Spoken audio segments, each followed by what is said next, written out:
This podcast is brought to you by Bernie's Tap and Grill.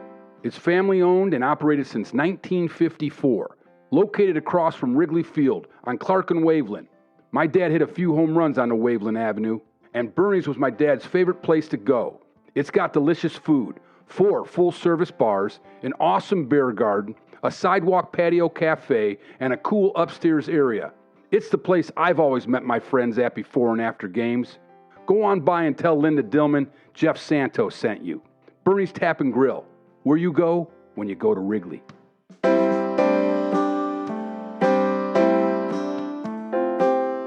Sit back and relax. It's time for peanuts, popcorn, and Cracker Jacks. Hey, how's it going? I'm your host, Jeff Santo. I'm here with my wife, Christy. Hello, hello. We're going back-to-back baseball special guests. Usually we have an entertainer, switch back and forth, but Cubs are hot, and Randy Hundley is available. And he's got a book coming out. Yeah, he does. Ironman. Written with John St. Augustine. I read it. I loved it. I got a lot of questions for Randy. I tell you, the toughness of guys back in Randy's era, my dad's era, and you see the guidance he had from his father. So can't wait for you to hear that. And his son is our crackerjack, Todd Hundley. Yeah, speaking of fathers and sons. Right? All-star catcher for the Mets, and had the one-handed style that Randy learned from his father and gave it to his son. And that whole journey, to me, I just feel like, I don't know, I always wanted to be a bigler because I grew up in it, right? And it's so hard to do it, especially when your dad has that kind of career like Randy, my dad, Ernie, and to see Todd actually do it and then play 14 years and break home run records, I don't know, it's just special. There's something magical about that, and something very endearing. Yeah. So it's going to be a great episode. Hope you enjoy. Enjoy. Here it is. Hey everybody, I was in Encino, California the other day at a meeting, and I get out of there and I'm hungry as can be, man. And there's traffic, LA traffic. And I'm thinking, I got to get some side streets here like my dad did in Wrigley. And I wind up at Coldwater Canyon and Riverside Drive, and there's Gino's East Pizza. Boom, park the car, go inside, and I order a tavern pizza, cheese and sausage, my favorite, top 3 foods of all time. And there's the owner, Dan and Todd, and they're like, hey man, you're on the TV. I'm like, yeah, right guys. They love to razz me once in a while. And sure enough, I was. My dad's documentary from MLB was playing. But I had no time for that. I had to eat my pizza. I devoured that thing in a minute. I was so hungry. You got to go to Gino's East for the greatest pizza around. Gino's East, LA. Put it in your Google's map right now. It's going to be our place to go, me and Christy, on Friday's happy hour. Go to Gino's East, right near Coldwater Canyon and the 101. Put it in your Google's map now. We'll see you there. My special guest was an innovator in the game of baseball. His one-handed catching style inspired Johnny Bench to do the same. He won a Gold Glove in 1967, only making 4 errors behind the plate. He taught his son to become a Major League All-Star catcher, just like himself. He invented the fantasy baseball camp that will live on for generations. My dad and his teammates called him the Rebel for his Southern grit. He's as tough as they come and an all-star gentleman. Randy Hundley, it's so great to have you on the show. Thank you, Jeff. It's nice to be with you, pal. It sure is, Randy. How you doing, man? Well, I'm hanging in there. I have a bad leg, and I can't seem to get the thing functioning well for me. So frustrating, but I keep trying, and, just the way it goes, I guess. Yeah, well, you had those knees, right? All that pounding for so many years. Yeah. But, I had a knee replaced 2008, 19 rather, and they sent me home the day before Christmas, and I was home alone, and then I'm laying in bed one night about a week later. I wanted to go downstairs and get a glass of milk, and I got up, went downstairs, and I got the glass of milk. I walked out on my patio, and about that time, a sleeping pill hit me, and I fell off the patio of my back backyard. I laid there for about 30 minutes. I finally got up, walked off the other end of the patio, and I saw some lights out behind my house, and I thought that's where I should be. And I try to crawl to get to the house, and on the way across the yard, I got behind a wheelbarrow, and I picked it up. It was the only way. I had to crawl. I couldn't walk. I just couldn't stand up. I don't know why, but at any rate, I got behind the wheelbarrow.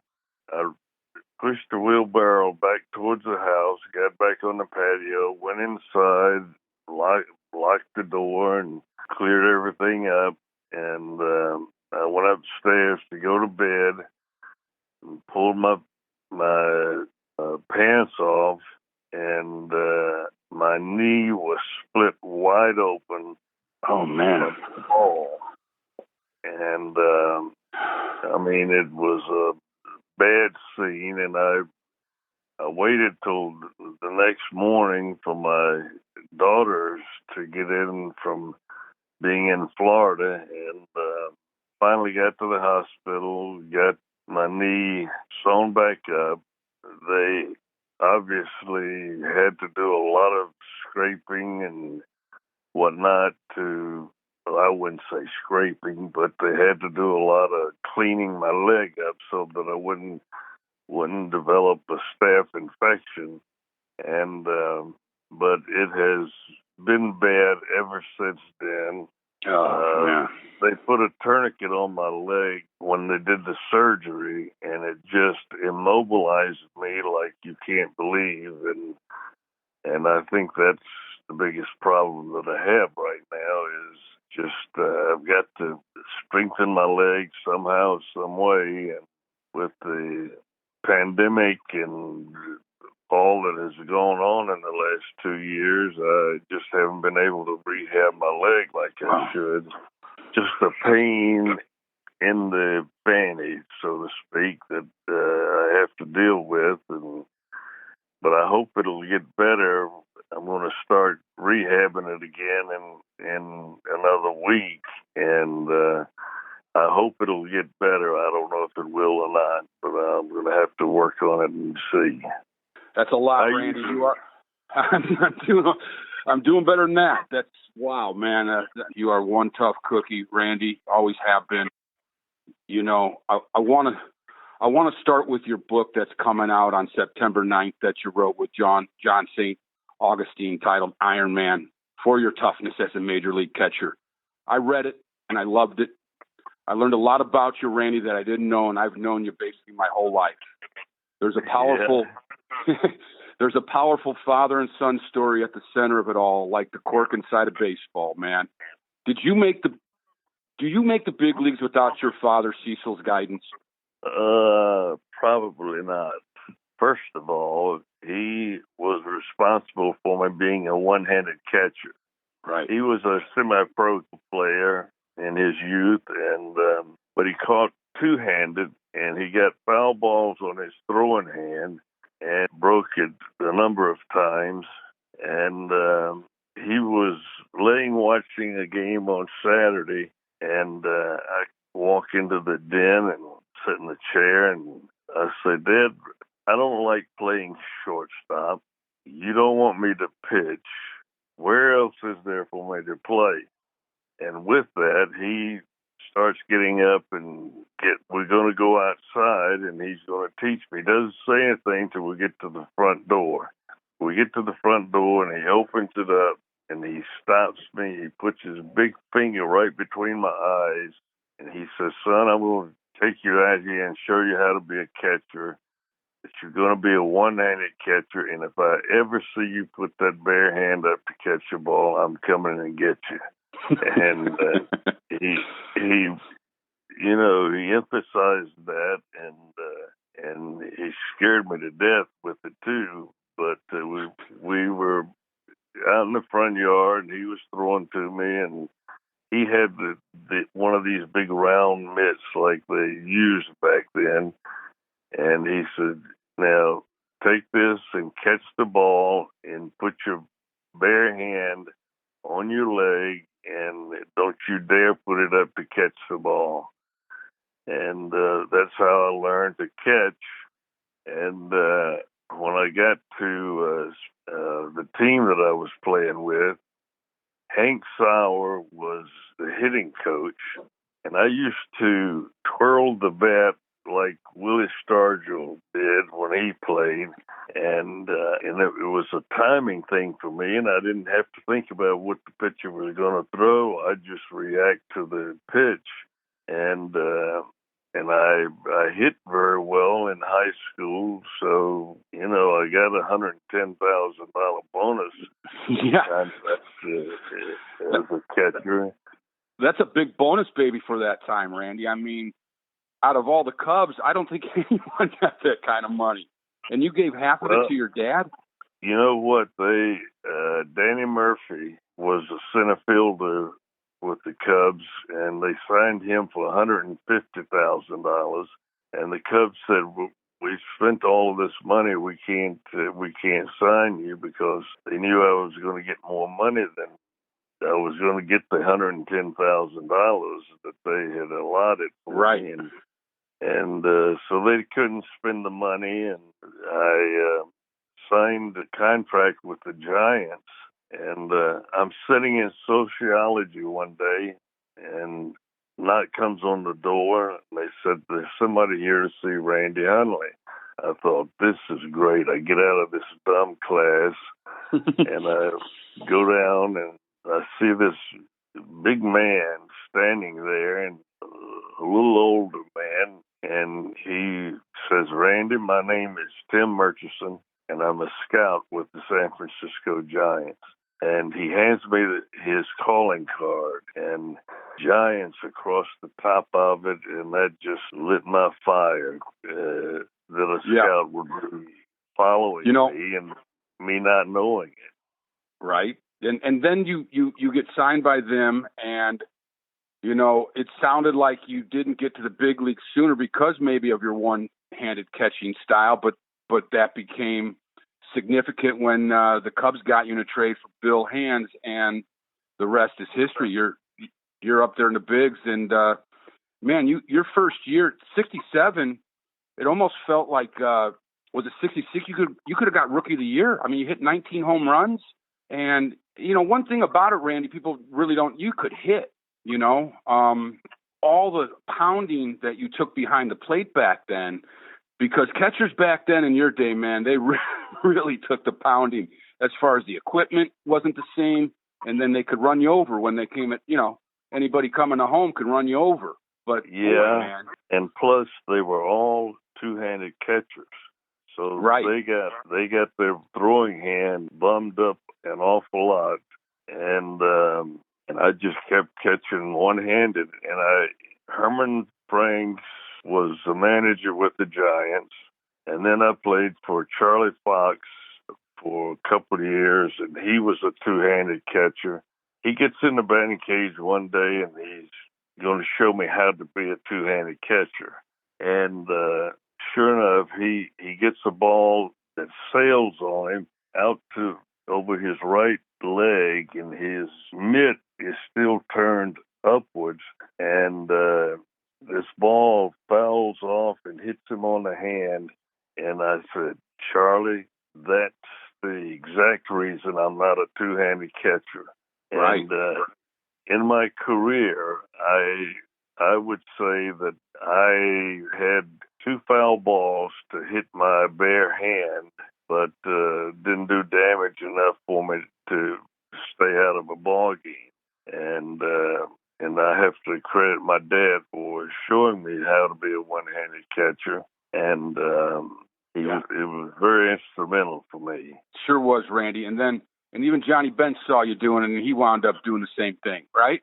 Yeah, he was at the end of the season, and he was catching two-handed, and we're playing them in Cincinnati, and he gets a foul ball, hits his bare hand, and he walks off the field, and you could see the blood dripping down his hand from that foul ball hitting him. He had 2 more at-bats, and that would have been his rookie season. But since he didn't get the 2 at-bats, he came back the next year as a rookie and had an exceptional year and, became a great catcher. And he changed his style of catching to one-handed after watching me be a one-handed catcher. And isn't it amazing how you don't see a two-handed catcher now playing in the big leagues?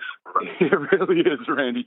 That's something else, man. You got to feel good about that. And it's your dad, Cecil, taking you outside in the yard saying, all right, here's how we're going to do it. Amazing stuff. You changed the game of baseball. You changed the position. So yeah, but they don't give me any credit for it. No, it changed everybody at that point in time. Yeah, right. Isn't that how it goes, though? You don't. Yeah, I mean, we're going to talk about the fantasy camps too. I mean, all the credit for that too. I mean, you invented the fantasy camp, and but that's how it goes. For it's strange. After reading the book, Randy, I now understand yours and my dad's relationship a lot better. I really do. You're a lot of. Wait a minute. Tell me what you mean by that. All right, I will because, well, you guys would knock heads a few times, and I figured out why now. Okay. But you guys loved each other so much too. So you just were so alike. I loved him to death, and I always enjoyed being with him because I would pick on him and do things to him that would just irritate the daylights out of him. But I loved doing it, and because he was a big star, and nobody would say anything to him or touch him or anything, and I would goose him every chance I had. And everybody just loved it when I'd goose him, and he would jump like crazy. But we still had a great relationship, and I just loved him to death. I know you did, man. I know you did. And, you guys are so alike in so many ways when it comes to baseball. It was the centerpiece of your entire life. You ate, slept, and drank it, and you guys had a lot of hard luck on your journeys that you persevered. Yeah, we did. You know what I mean? You both did. Yes, we had some tough times. We had some good times, but we had some tough times also. The first 2 years that I was there, shucks, I think we won like 59 games, maybe both years, and that was very difficult. However, the third year we put it all together and played well the entire season, but I think we all were exhausted because Leo he wanted to put the same lineup out there because we started off with, I think, an 11 game out of 12 games starting the season, and he just went back to that, and things just kind of fell apart for us, and the New York Mets just played extremely well. Gil Hodges was managing the ball club, and he substituted players every day, and nobody got tired on that ball club. But it was still a great season for us, and we don't get much credit for it. Yeah, that you guys had a great team, Randy. There's no doubt. And when I talk about hard luck, too, I talk about your knee injuries because I feel like, if you didn't get that knee injury in 1970, and I remember as a kid, you limping on the field and you got it again. I remember that visually. And then to know that, Durocher, your relationship with Durocher was kind of a confusing one, it seemed like, too. As far as, he was tough on you, but then at the same time, he praised you, and you were a workhorse back there. But when you didn't, when you couldn't complete the 70 season, he talks about that was, we had Randy Hundley, we're going to win that thing. And I really believe that. I believe that, even in 71 too, with you in there full time, you guys had those years to still win it. And you were a key piece, man, behind the plate, because the catcher back then, you guys did everything. Yeah, it's I injured my leg in spring training on a rundown between home and third, and Roger Repos was a guy that I had two injuries, and both of them were with him being a runner at third base. And I was running him back to third, and he went down on the ground to avoid me tagging him, and I had to kind of bend over and tag him, and my spikes on my right leg locked, and I heard it pop. Mm. I knew that it was a bad injury, and sure enough, I had a torn anterior cruciate ligament, and they couldn't even see it with the X-ray machines that they had at that time, and they had to operate. But my leg hyperextended on me 3 times before they did the surgery on me, and every time that it would injure me, I would have to go down right wherever it hurt me, and I couldn't even get up half of the time that I injured my leg. So it was very, very frustrating, but I had a lot of faith and knew that God was in control of things, and I had to live by it and do the best I could. Yeah, sure did, man. And, I also look at you and my dad, because even, on the field, some of the hard stuff that you guys went through, but also off the field, and even in your careers after baseball. And I feel like, you both, it's the part where you guys kind of butted heads to me, Randy. I don't know, you tell me, but I felt like, he's a city boy and you're a country boy, and you made it because of your father guiding you, and he made it because his father left him. It felt like you were more in control of your behavior, and my dad at times was not. Is that a fair assessment? Yeah, I would say that it is a fair assessment, because your dad was an outstanding player. He was a Hall of Fame player. I think some things kind of didn't go his way when we were playing. I think other guys heard about things that happened and whatnot, and they didn't vote him in as the Hall of Fame player, but he certainly was one. And I giggle because I think of all the times I picked on him, and nobody wanted to, get on the bus early in the season. I'd always be hitting 310, 315, and he'd be down about 250 and something like that. And then I would just rag on him like you couldn't believe. And the players had loved it when I ragged on him about it, and it really affected him. But he would always come throughout the season and have a great batting average and knocking in runs and home runs and everything else, and playing a great third base. Yeah, man. And what was your relationship? Tell me about what your relationship with Durocher was like, because you talked about that your dad reminded you a little bit of him. How was that? Well, it was very difficult. My first year with Leo, I'm telling you, I said, if this is Major League Baseball, you can take it and shove it, because I don't know that I need to play this game under these circumstances with Leo getting on me every pitch almost. One night in Philadelphia, we're playing the Phillies, and I'm concentrating on the game. I'm facing the pitcher, and I'm worrying about the next pitch I'm going to call.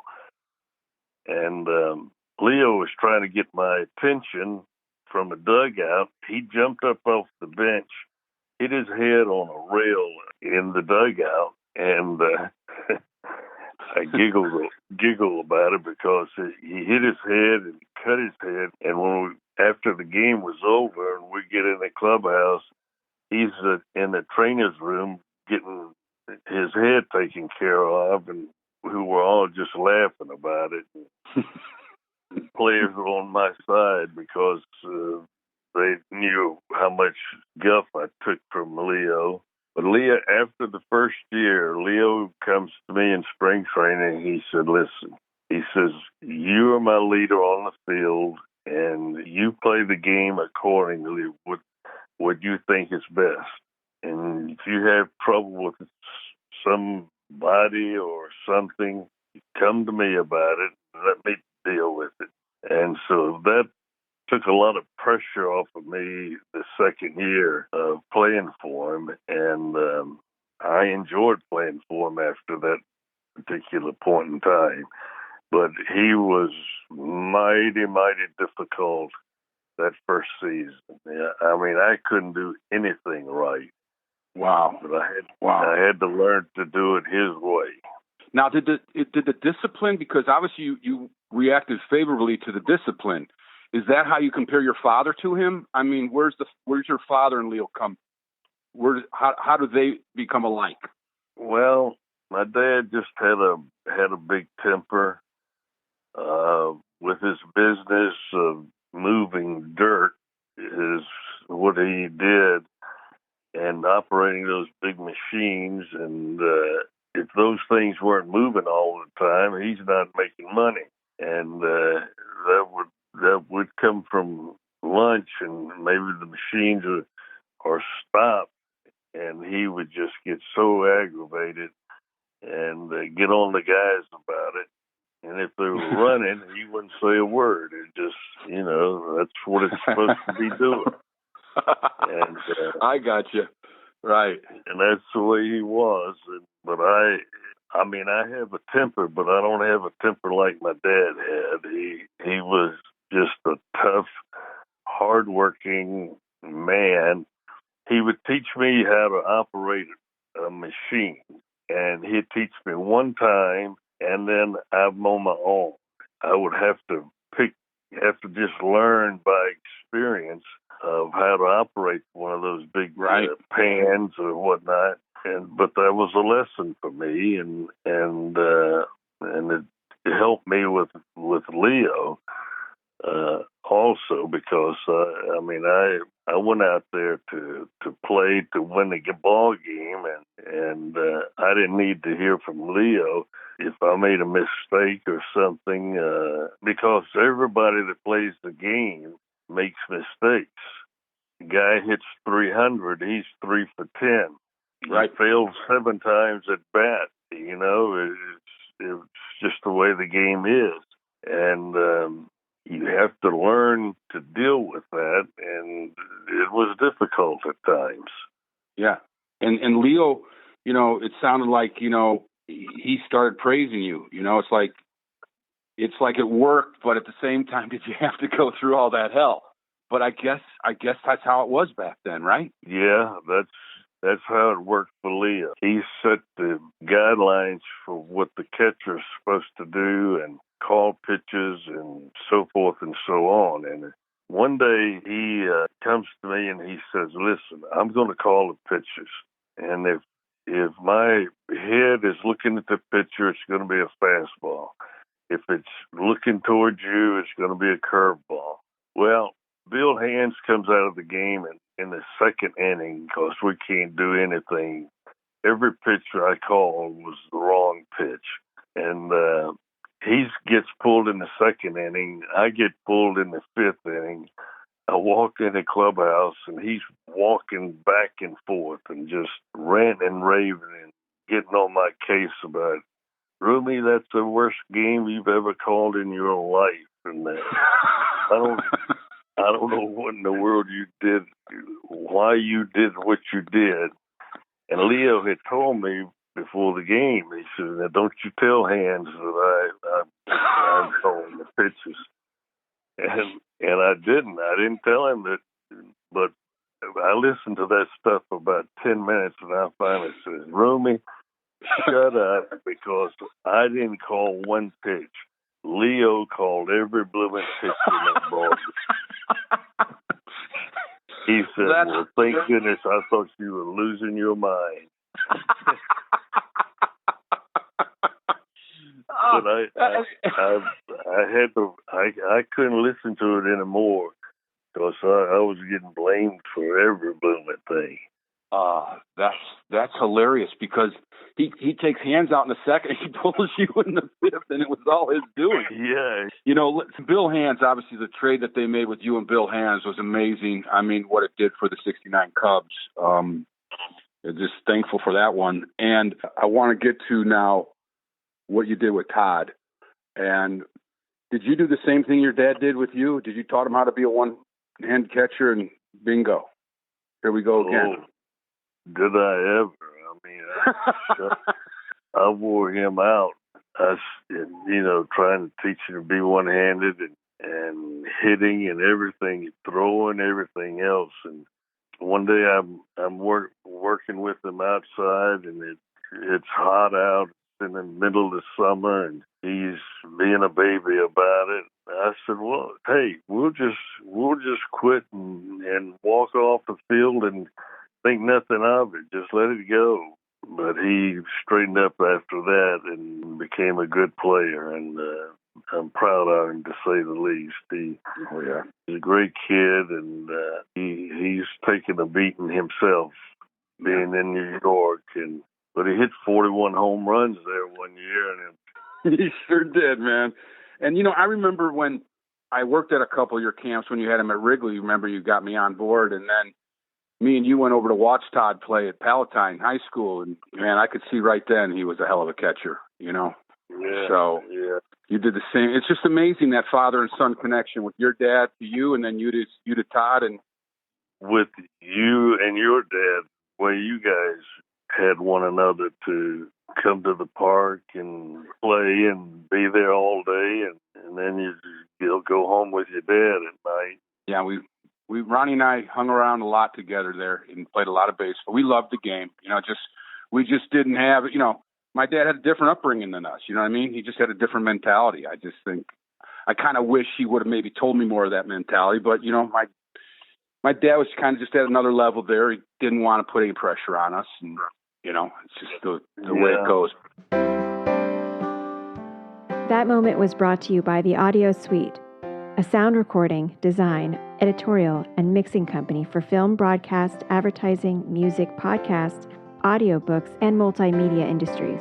The Audio Suite provides high-quality services at cost-effective solutions to meet your post-production needs. Voiceover, narration, ADR, sound design, sound effects, editorial and sweetening, recording, mixing, mastering, audio restoration, and more. The Audio Suite will get you to the finish line on time and on budget. Steve Harrison, owner, designer, mixer, has decades of experience and has worked with various clients from HBO Films to Penguin Random House, to us, Santo Films. When we needed post-production mastering for our independent film Dead in 5 Heartbeats, the Audio Suite was our go-to place. Steve is knowledgeable, reliable, and always delivers the highest quality. Go to www.audiosuitestudios.com. We highly recommend. Crackerjack. Hello? This call is being recorded. Todd Hundley, Jeff Santo, you are my crackerjack call. Hi, Jeff Santo. How are you, kid? Good, man. Oh, it's good to talk to man? you. I don't know if you know this, but I got a podcast, man. I do a podcast, so I got your dad as my special guest, and I'm calling you as my crackerjack surprise for him. So I always call it a close family member or someone that I know closely that can complement the call that I have with the special guest, and you're that guy today, man. Well, it's an honor to be your crackerjack, brother. How you doing? Good, man. Good. We are we're in California, just moving into a house out here, up in northern California, just trying to get in and just doing all the pain in the neck stuff. Yeah. Yeah. All right. Just got back from Chicago. Oh, great, man. Were you at your dad's book event? Yeah. I went out there for that and spent a week with him there. Oh, great. And then he went to Virginia to see his mom for her birthday. Oh, right. She's how old is she? 101? Yeah, 101, man. Yeah. Wow. Incredible. Yeah. Wow. Yeah. So we were with it last year, and then but I had to get back to California this year, and he went to Virginia, and then he just got back the other day, matter of fact. Oh, good. Yeah. How about man, you, man? Yeah, well, we're in you? Burbank. Excellent. We're doing great. We're in Burbank, So when we come up to Northern California, we got to see you because we go up to see Christy's mom, and her godparents are up there in Redwood City. Where are you about? Sure, just north of Sacramento. Okay. I know Redwood City, man. Been there many times. Yeah, Absolutely, exactly, man. Bro. Hey, buddy. Oh, man. So, listen, I talked to your dad yesterday and just had a great conversation with him, man. And I got, I read the book. I loved it. I learned so much about your dad that I didn't know. And, I look at that book and it's, there's so much of a father and son story there, with your grandfather, Cecil. And guiding your dad. I mean, literally, Cecil started the Hundley baseball journey with your dad, and then your dad with you. What was Cecil like to you? Oh boy, we'd be with. Well, he's my grandpa. I call him Papa, and So we would. It's fine. We'd see him. We'd be with him, about a month out of every year. We would go to Virginia and spend time just growing up. But my grandpa basically was the one. He was a left-handed hitter, and he basically taught me, how to hit. We would be out in the freezing cold, and he'd give me a wooden bat with no batting gloves. Oh, man, let's go hit. And we just go hit, and I would learn to find the sweet spot, on the wooden bat as soon as I could, because if not, your hands are just torn up, So it was kind of like learning the hard way, man. And he was Grandpa had a construction company, so he had all of these machines. I mean, just going up and down the mountains. He did roads. He did the racetrack there in the Martinsville Speedway, and he had a huge road construction company. He was just going at it all the time, and he was a great guy. He just, we lost him early from smoking. Right. And, right. But he was a tough one, that's for sure. Yeah, man. It seems like it seemed like he got your dad out there, learning the one-handed catching. But your dad felt like, just reading the book, like he almost said Durocher reminded him of his dad at times. So did you have like a friendlier relationship with your grandfather than your dad had with him, or was just that the way he was? Was he a serious guy? No. Yeah, he was a serious guy. But I had a totally different relationship with him than my dad. My dad being the oldest, being the firstborn, it was a whole different dynamic. Right.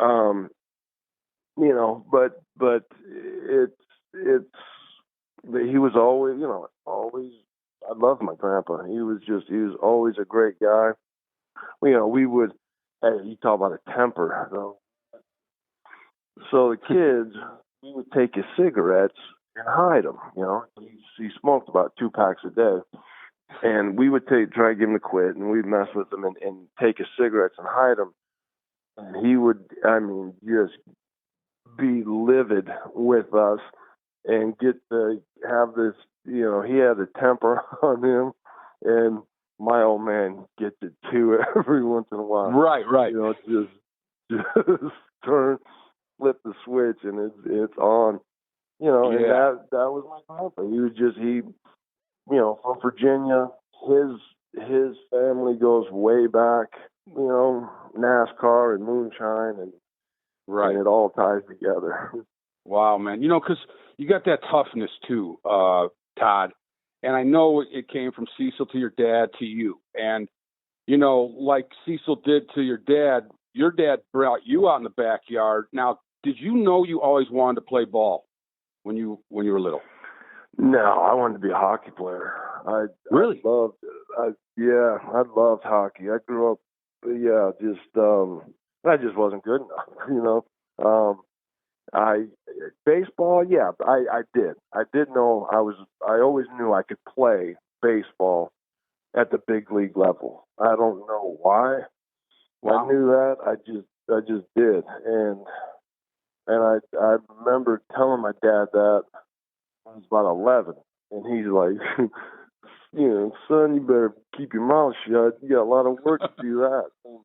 You know, but I just did. I could compete at that level, but no, hockey was my favorite sport. I think that's the best sport ever invented, but I just was not, good enough. So I played hockey up until my freshman year in high school, and then I started getting letters from teams, from professional baseball teams. Hey, you might want to, stick to one sport, and hockey you could end up,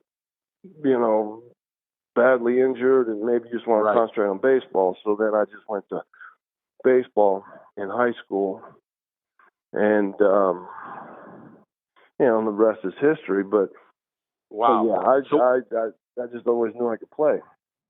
Was there a time though that, like, your dad told me, he took you out in the back? I remember you telling me too, and he just worked you, right? Like, when did that start happening? When was like the seriousness of like, okay, Dad's going to take you under the wing?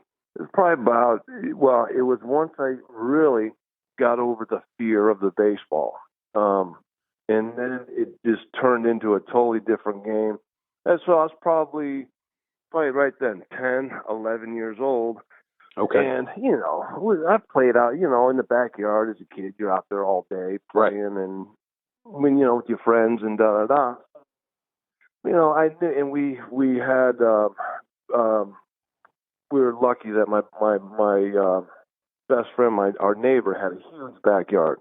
So he had about 3 acres, and we would play baseball in his backyard all day long.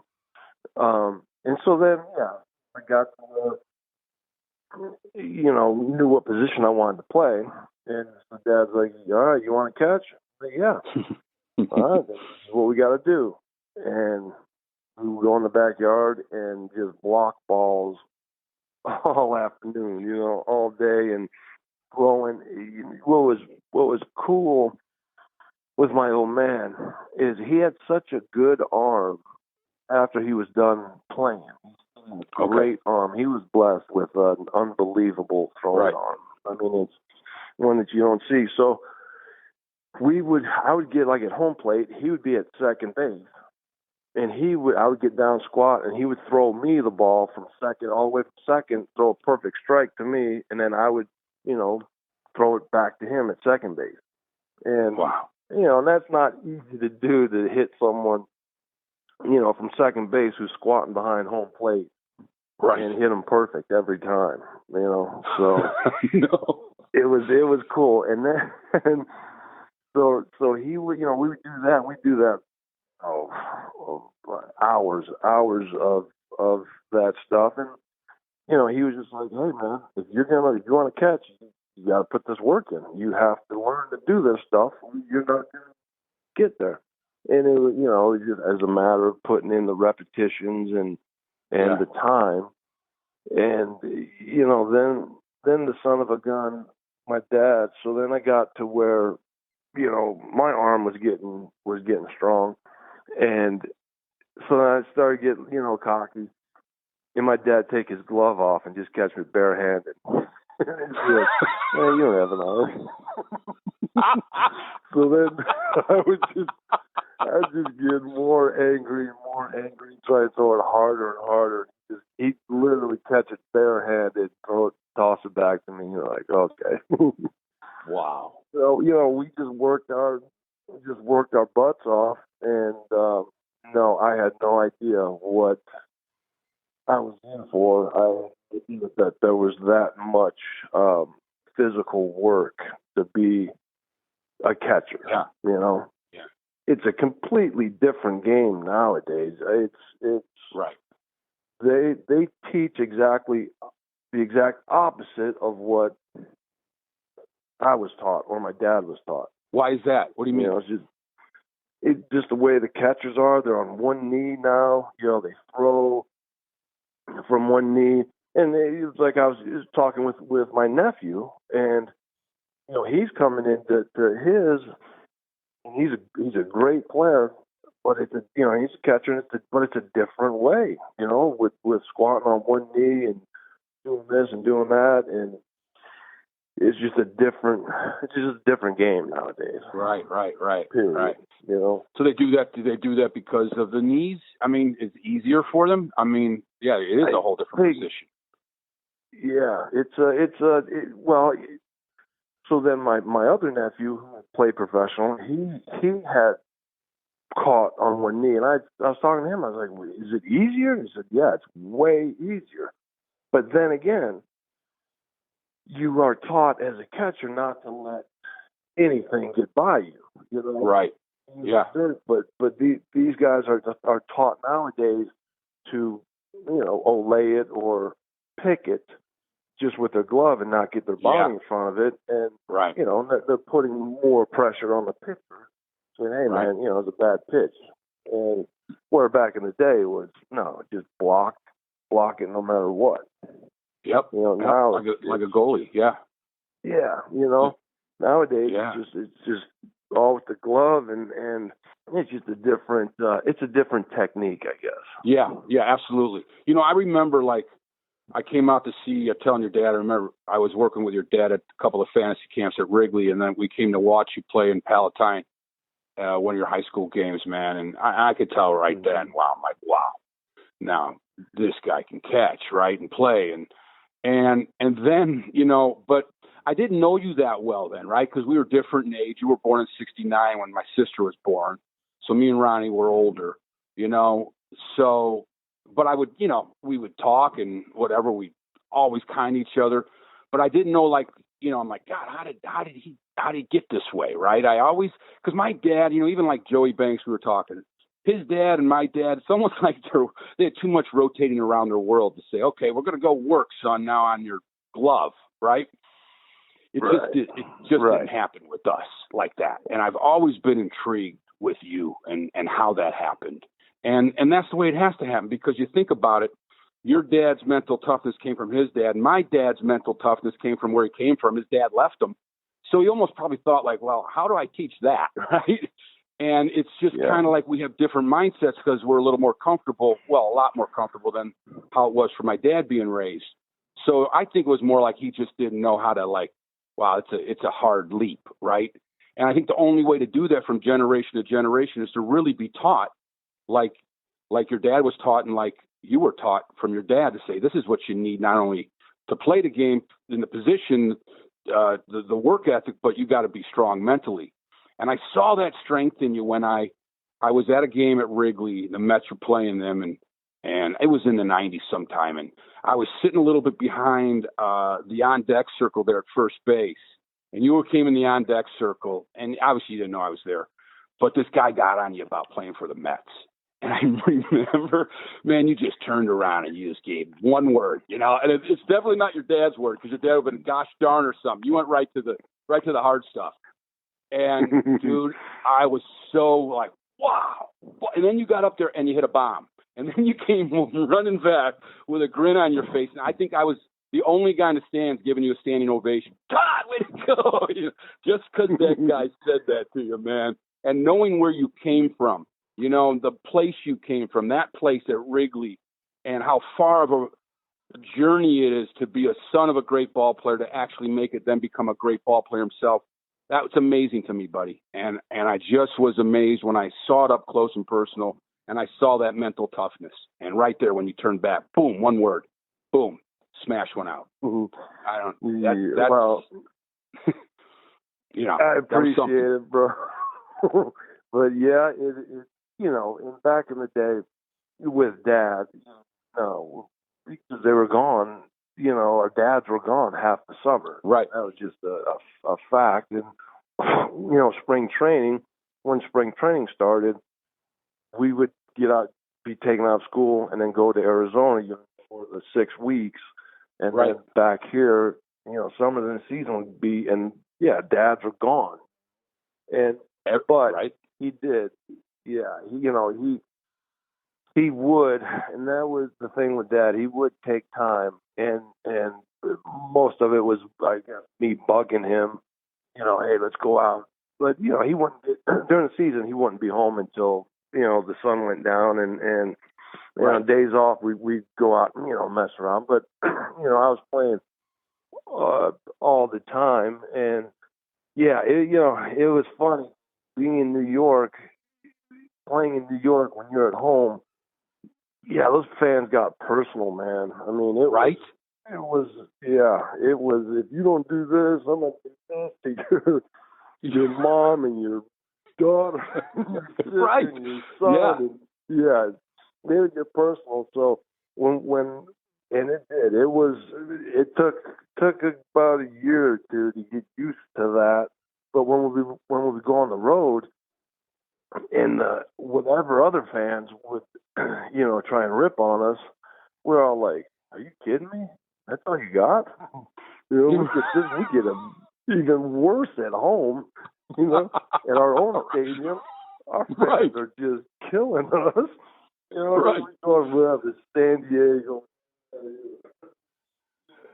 and they're ripping on us, and just like, okay, whatever. Yeah, right. But it does take, there is a mental toughness that is there, and you really you learn it on the journey, because it's, if you don't have it, you get eaten up and spit out. Period. Yeah, exactly. You're not even going to climb that far, because that's the stuff. That's the mental edge. Yeah, that is it, man. And again, gambling is a big part of professional sports. And I'll run into people, man, you cost me whatever, 10,000. Well, you 10,000. It all comes down to that, and in Dad's generation, they don't understand, that it gambling is a big part of, professional sports. Obviously, it's clear as day nowadays. Right. But they, really didn't. So, it's just a different type of pressure, and just deal with it. But it is an adjustment, that's for sure. Well, it just feels like in our dad's era, like you said, we would go every spring training. So we all grew up in baseball. Baseball was everything to us, right? Me and Ronnie wanted to play. Yeah. It's not like we didn't want to play, and I know Joey wanted to play too. But getting to that next level, and I played Division I ball, and Ronnie played junior college ball. I even think Ronnie was like a superior athlete, and he had that volcano of my dad too inside him. He had a lot of energy. I kind of was more of the young guy, watching these two, high energy guys, and I probably, that's why I became a writer. I kind of saw a lot of stuff, but it's just that we love the game, because we're playing at spring training like you. Every spring training, we're getting tutored. We're out there for 6 weeks, but it's like going to that next level, though, especially with a name, is a jump. And I think my dad, it's not like he didn't, he wasn't saying, don't do it, because we were doing it since, we were learning how to play by just watching the guys at the ballpark, right? It's like no one's really. And so, but when you get to that serious level to where you got to, that's a jump that you got to be loaded with. And I just don't think Ronnie and actually, we didn't have my dad's size anyway, but it's still, the mental part of it is just really different. And I feel like I got that mental toughness later, but that's kind of like going on your own journey to have some struggle. And I think that struggle of those guys in our dad's era was always there growing up. You know what I mean? So absolutely. baseball is just a part of our life, whether we wanted it or not. Right. We were in it, and it for whatever reason, and I just always, knew my arm is what got me anywhere, really. I could, before I blew my elbow out, I had a pretty good arm. But yeah, there is that pressure of you've got that name tagged on you, and then you go into take over your old man's, what he did professionally, and a lot of times in athletes, in sports, it doesn't pan out. But, I had to have the attitude of I'm a good enough player. I can compete at this level, and I'm going to do it. But then it got when my first couple of years with the Mets, because I threw a certain way. There's a couple different ways to throw as a catcher, and I threw a certain unique way, and the Mets didn't like that at all. They wanted me to throw the way they wanted me to throw, and it was a constant head banging between my dad and the Mets. And then finally, I said, "Hey, Dad, the Mets are the ones paying me. I can't sit here and say not listen to a word they're telling me. So, I have to listen to these guys, and I do what the Mets wanted me to do. I still threw the way I threw, but Dad got in there and was wanting me to he butted heads with the Mets and calmed down. He just left me alone after that. So, just leave me alone. Let me figure this out, and I'll do it. And, but I kept throwing good, kept throwing great, and they just left me alone defensively. And then hitting was a whole different animal. Dude, to last you did 14 years. You broke Roy Campanella's 41 home runs as a catcher. Dude, it's amazing to really see it. Like I said, that was crazy. Dude, how was that? That summer was crazy, man. Yeah, that was. I never would have ever thought I was in the same sentence as Roy Campanella ever. Yeah, and amazing. That summer, I just started to figure things out and sit on different pitches, different times, and then I stayed healthy, and it could easily be one foul tip and you're done, right? And so there's a lot of luck involved, and I never in my wildest dreams. So the Mets, hitting-wise, long story short, hitting-wise, they always wanted me to go to a shorter bat. They wanted me to go to a smaller bat and just slap the ball the other way. Dallas Green was our manager. And I said, well, I'm not going to do that. He says, all right, you're sitting on the bench for 2 weeks. Okay, fine. So I sat on the bench for 2 weeks.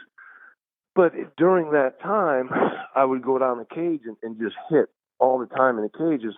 But they wanted me to go a smaller bat, and I went to a bigger bat, a longer bat. I went to a 35 inches, 35 and a half inches long bat. They wanted me to go to a 33-inch bat. But then the long bat made all the difference in the world to me. And so then, once I figured out how to use the bigger bat, I went back to Dallas. It was 2 weeks later. He says, "Okay, you gonna hit that way?" I said, "No, I'm not choking. I'm not. I'm gonna go to a bigger bat." Okay, well, you're gonna sit on the bench until you go to a smaller bat. So I'm like, "All right, hey, listen. How about this deal? If I get 2 hits a night, I get to play the next day." He's like, "Okay." We literally had like 2 months left in the season. We were way out of it. I said, "Hey, if I get 2 hits a night, can I play the next day?" He goes, "Yeah, you got a deal." Okay. And I played for the next 2 months. I played every day. I was getting hit. That's amazing. And he just broke it down simple for me Dallas did of just hit. I don't care how you get it. I don't care how it happens. Just base hits, period. And that I don't know why. It just made a lot of sense to me, and I didn't. Then it took all the thinking, out of the game, and it was just get and turned it into a job. Just get the job done. Dude, yeah. And then the next year is when I hit all the home runs. Wow. And it's just that's amazing, part of man. the development, right? Yeah, and I never in my life thought I would ever Roy Campanella, and then Mickey Mantle for switch hitters. That's amazing. And it was then these names are coming up. I'm like, are you kidding me? I mean, it was just it was incredible. That is incredible, man. And the transition you made there, though, a lot like your dad going with the one hand and San Fran saying, no, we want you to catch two hands. No, I'm catching one-handed. And being stubborn might get you on the bench for a couple of weeks or not in the big leagues for a year later, but that was the gold that kept you there, and it's amazing. So you guys knew what to do. Yeah. But you had to fight that inner battle too, with Dallas Green. And it's amazing, man. That's a great story. Wow. Well, the irony of that is Dallas Green had fired my dad. So when Dallas was the GM of the Chicago Cubs, he had fired my dad. So then he's coming to New York. Dallas, they fired Jeff Torborg, who was our manager, and then here comes Dallas Green, and everyone's going, hey, all the reporters and all that, hey, Dallas firing your dad. What do you think this relationship is going to be like? And yada yada yada. And I was always like, hey, that's a personal thing. This is just business, and there shouldn't be any problems. And there weren't any problems with Dallas, and he just made things simple for me in a very complicated way, I guess. Yeah, you can say, a lot like maybe how Leo was with your dad too. It's crazy, man. Now that I didn't know that Dallas fired your dad when he was at AAA. He was one step away from being the Cubs manager, and that was the end of it, right? Yeah, your dad and I just talked about that, and then that opened your dad. Like without that, he doesn't have the fantasy camps, which is like wow, right? How life works. Exactly. I remember it like it was yesterday, the day he got fired from the Cubs, and my mom and sisters and my brother sitting on the back porch, and it was like, all right, now what's going to happen, yada yada. And Dad comes home and started up kids, doing camps for kids, and I was running around helping him out at Harper College, and him and Gene Oliver were doing that, and then they came up with the idea, hey, let's do this for adults. Take them to go to Arizona, and it's been unbelievable, right? It's incredible. The people that have gone to the camp and the campers, how they're like a big family. I mean, they are such good people, and we have such a great time out there. And it's an absolute genius, idea that he came up with, and sure was, and it's going to last for generations. It is, man, and it's going to last for generations. Come at 83, it's been going on for almost 40 years, and I tell you, so many people have come through there, Cub fans and celebrities were talking about that, and just it's incredible. The people that have come through, and it's just all for one reason: the love of the game. Everyone just wants to play baseball. Yeah, and it all started with the '69 team, and it never got there, but made an impression on so many Cub fans because they were together for so long, and we've all kind of been connected together for so long. I mean, you're born in '69, my sister's born in '69. I can't believe you go play for the Mets, but that's how it worked out, right? But it's funny because I bust my dad's chops, and the other guys, hey, because they're treated like complete royalty in Chicago. All of these guys, your dad, my dad, Fergie, like all of them, are wherever they go in Chicago, they are treated like royalty. And I was bust their chops. I'm like, hey, you guys blew a 15, 14 game lead. How are you guys treated like royalty? And they're all like, shut up, man. Right. I'm like, that, if that happened to us nowadays, we'd be booed out of the flipping city. Like, you guys blew a 14 game lead and you're still treated like you won the World Series. Right. Like, it's a different time. It is, man, because you know what? Before 69, it was like you win the National League, you win the American League, you're in the World Series. There are no divisions, So, yeah, exactly. Way different, man. I bust their chops all the time. God, that's funny. Yeah, that's good, man. I got to tell you, the camps have been, when my dad died, your dad had me and Ronnie go out there and play, and it was amazing, man. And it was just a great time for us to kind of grieve and get past that by going to the camp, So it's those guys, that group of guys, your dad, my dad, those guys are tighter, as you know, tighter than anybody.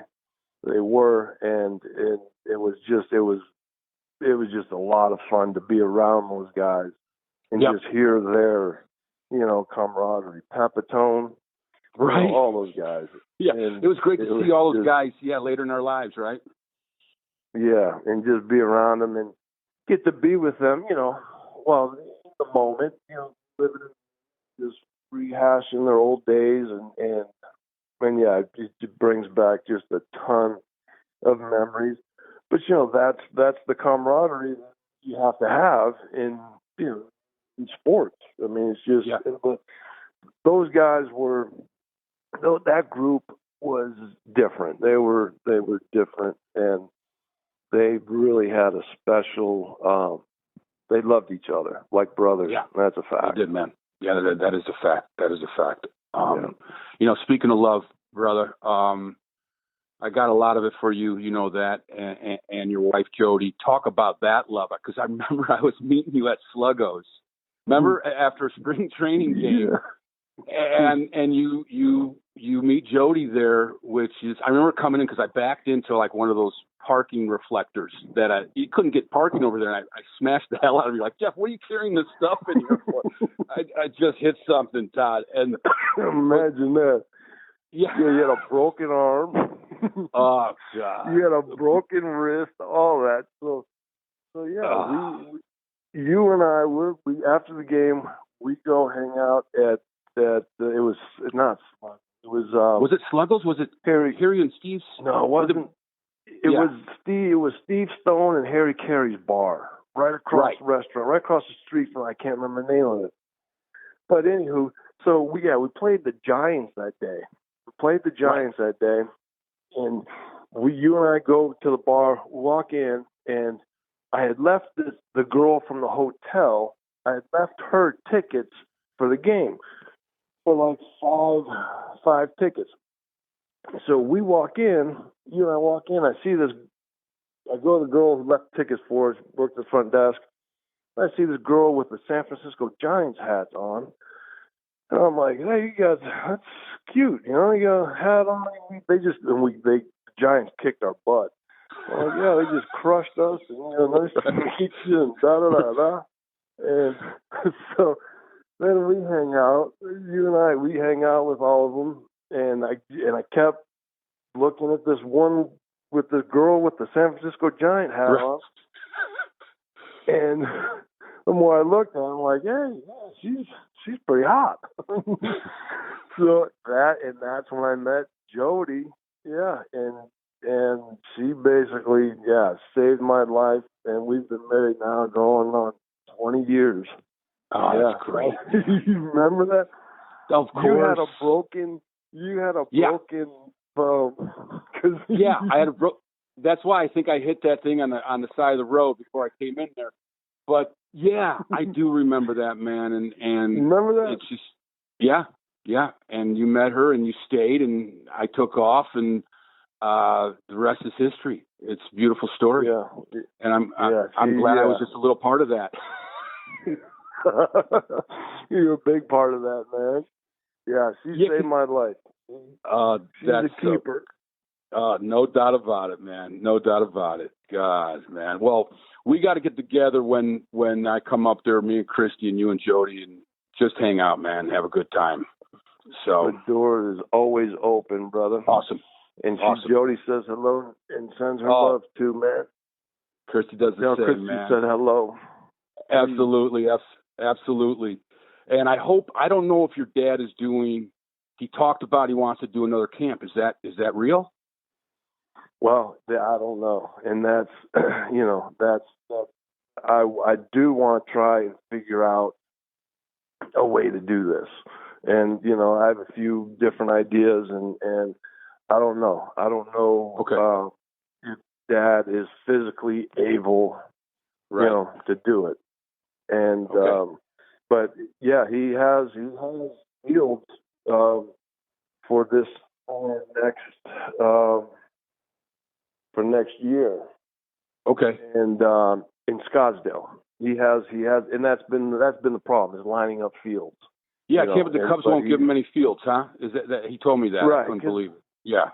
Yeah, they want to keep it themselves and yada yada. That's their prerogative. So yeah, your dad invented that, man. Your dad invented that. Your dad invented that thing, man, for everyone who puts one on. Your dad invented and that's the thing, is you can't put a patent on it because it's an idea, Right. And so that's how all the other teams get away with it, and put fantasy camps on. But yeah, it's his original idea, and sure was.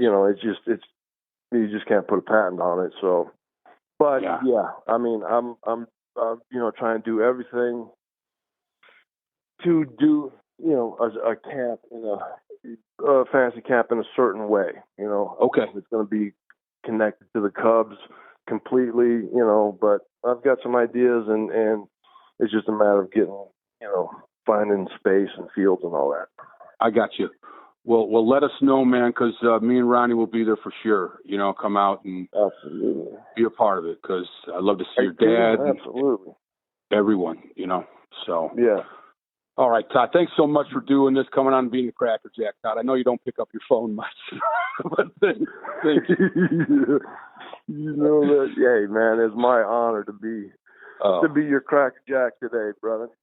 Awesome, bud. Great talking to you. Great talking to you, man. Take care, buddy. Love you, pal. Talk to you, brother. Bye. Hey, what a show. Just want to add where to get Randy's book. Ironman is available September 9th at lulu.com.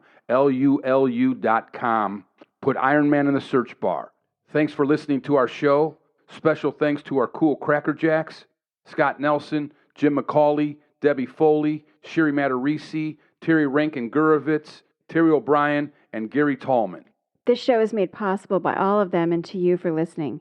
If you want to support the show and be a cool crackerjack yourself, subscribe on our Patreon page by clicking the link below this episode, or go to our website, www.peanutspopcornandcrackerjacks.com. And remember to click the follow button for next week's show. And don't hesitate to write. Give us suggestions or tell us how you're liking the show. Email jeff.ppcpodcast@gmail.com. My closing quote: there's something special in baseball that connects generations, from father to son. Pedro Martinez. Toodaloo. SantoFilms.com, the place to buy This Old Cub DVDs, posters, and This Old Cub t-shirts. Get yourself one now at SantoFilms.com.